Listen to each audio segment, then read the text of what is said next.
Hoje nós vamos continuar esta série aqui com base no meu livro Argentina Sacudida, perfil de Cristina Kirchner.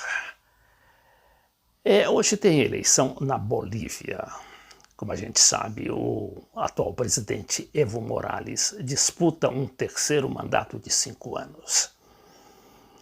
Ele está bem nas pesquisas, mas a eleição é equilibrada e tudo faz crer que ele deverá ser reeleito, a menos, é claro, que haja algum tipo de fake news que venha atrapalhar os planos do Evo. Mas nós temos também que dar uma repassada nesta situação do Chile, que é muito dramática, não é? Aquele modelo neoliberal acabou implodindo quando a gente menos esperava. E a situação continua cada vez mais grave. O presidente, por exemplo, anunciou ontem que 78 das estações do metrô foram destruídas. Isto significa mais da metade do total das 135 estações.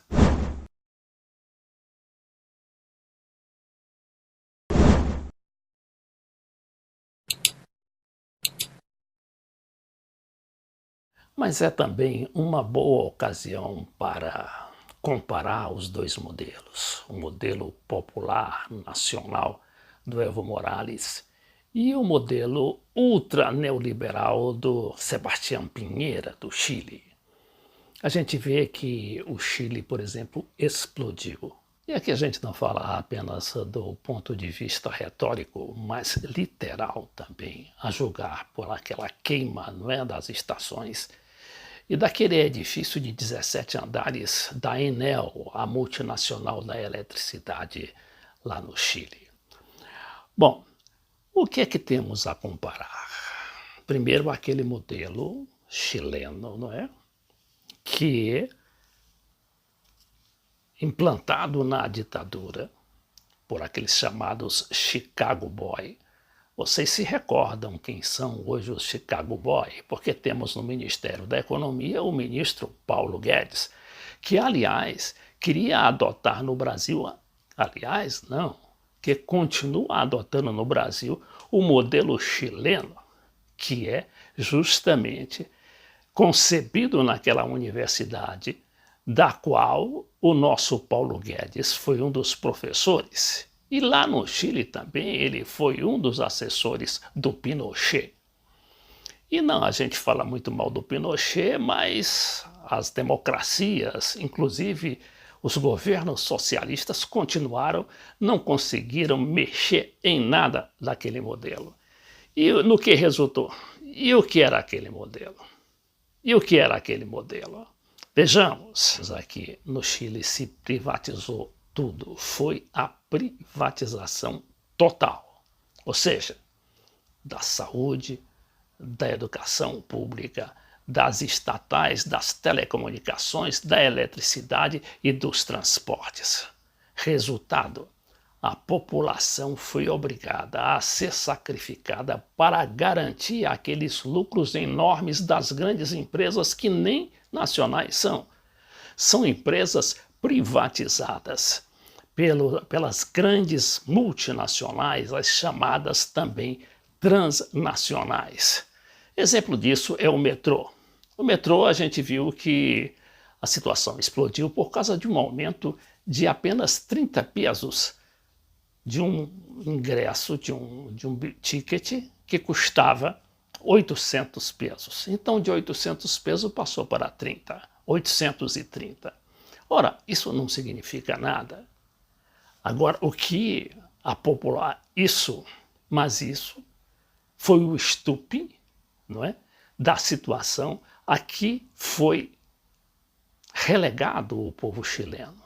Imagine só o pai de família, por exemplo, o estudante universitário que chega até a universidade e, se chegar, não é, ele passa até os 35 anos de idade pagando juros escorchantes por aquelas tarifas escolares.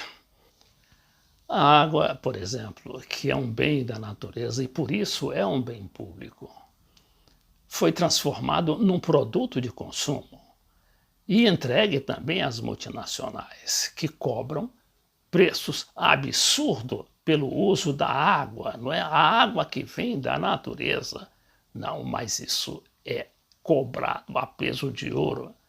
Imagine como é que vive aquela população, vários ultra aviltados por aquele sistema de governo. E não é só a água, é a eletricidade, é o transporte. Foi esta situação toda que levou aos distúrbios e ao estado de emergência e até toque de recolher em todo o território nacional. Antes de fazermos a comparação com a Bolívia, vamos ouvir um pouco do que diz o presidente do Chile sobre a situação que vive seu país. De aquellos que han destruido, incendiado o dañado más de 78 estaciones del Metro de Santiago, que han quemado trenes del Metro de Santiago, que han quemado o inutilizado terminales y buses del sistema de transporte público. Dessa forma. Agora, o que é que ele esperava, o Sebastião Pinheira, que é um milionário, né, o dono da Latam? O que é que ele esperava? Que a população fosse eternamente subjugada e jamais se rebelasse contra tal situação? Então, chegou o momento de falarmos sobre a Bolívia e o modelo nacional e popular, não só prometido, mas implantado pelo Evo Morales. O Evo Morales assumiu em 2006, com um país devastado por aquelas políticas neoliberais.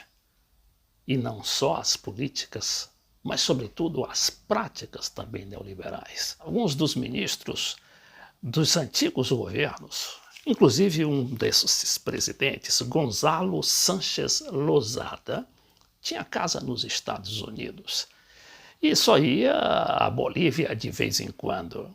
Resultado disso era que toda a política, toda a economia estava entregue aos americanos e às multinacionais.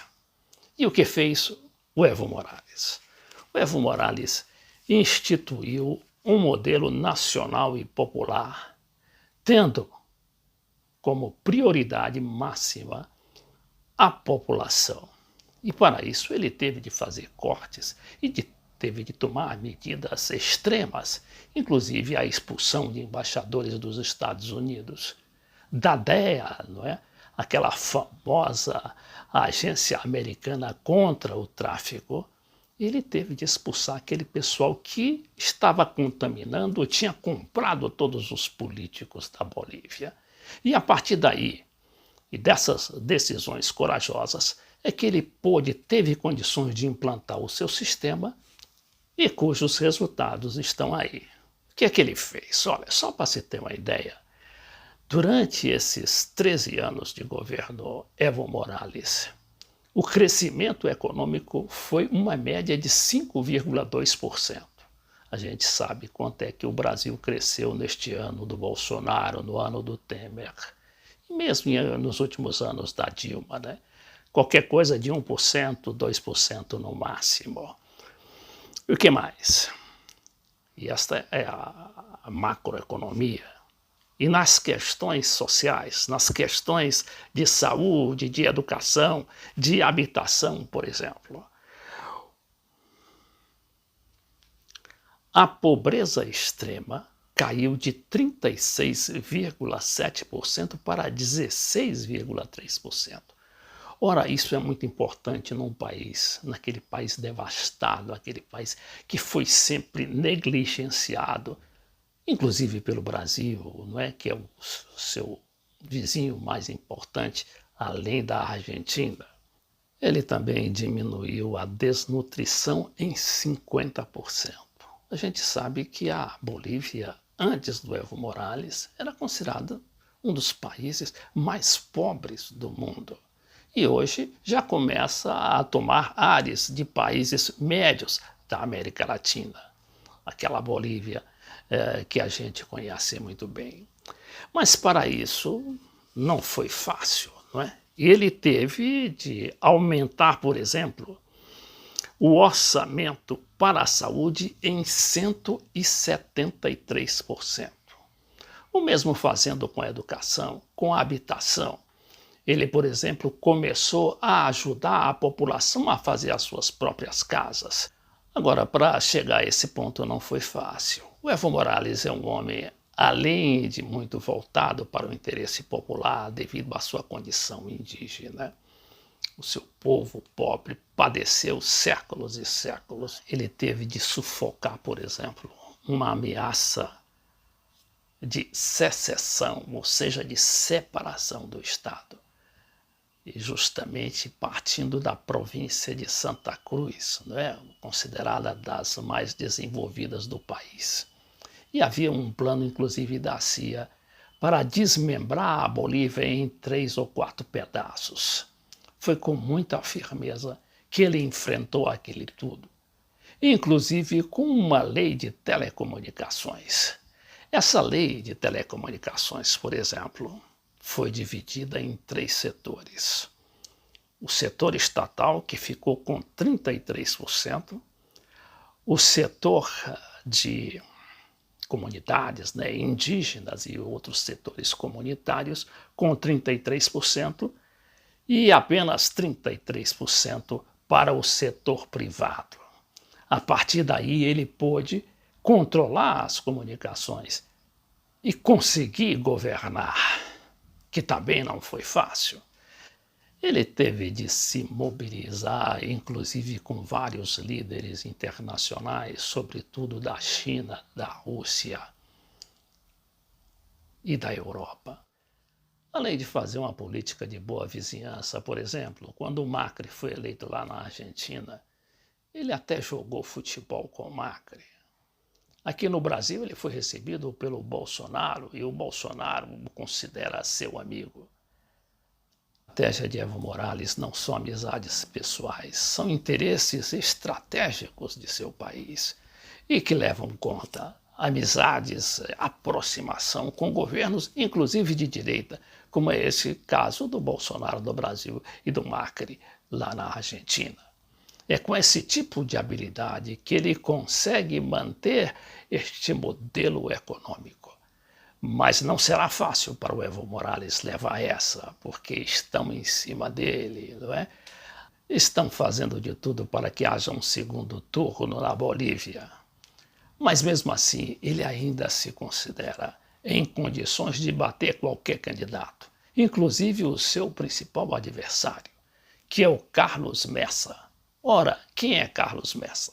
Carlos Messa era o vice-presidente desse mesmo Gonzales Santos de Lozada, que tinha casa lá nos Estados Unidos, que foi derrubado por corrupção. O vice, sendo o Carlos Messa, também foi derrubado por corrupção. E assumiu o presidente do Supremo Tribunal Federal, o Eduardo Rodrigues. Este juiz foi quem mandou 28 mísseis chineses que haviam sido comprados pelo governo para os Estados Unidos. Os mísseis foram depois desativados nos Estados Unidos. E o país que havia comprado aqueles mísseis teve aquele prejuízo enorme. Nós vamos continuar aqui então com esta série sobre a América Latina, a nova América Latina libertando-se do neoliberalismo, a partir desse meu livro, em que eu abordo a situação da Argentina, mas também a situação dos vizinhos e destes projetos nacionais que visam libertar seus países dos grilhões do neoliberalismo. O livro se encontra à disposição nas diversas livrarias, mas é importante que os pedidos sejam feitos ou diretamente para a editora Oca ou pelo site Amazon, amazon.com.br, onde tem também à sua disposição a edição digital, e esta é até mais fácil de se encontrar nos outros países, não é? Porque é muito difícil se enviar livro de um país para o outro. E não esqueçamos que vamos ter eleição na Argentina com a Cristina Kirchner e o Alberto Fernandes, dia 27. quando também haverá eleição no Uruguai, onde a Frente Ampla igualmente sofre também os anseios daquela eleição equilibrada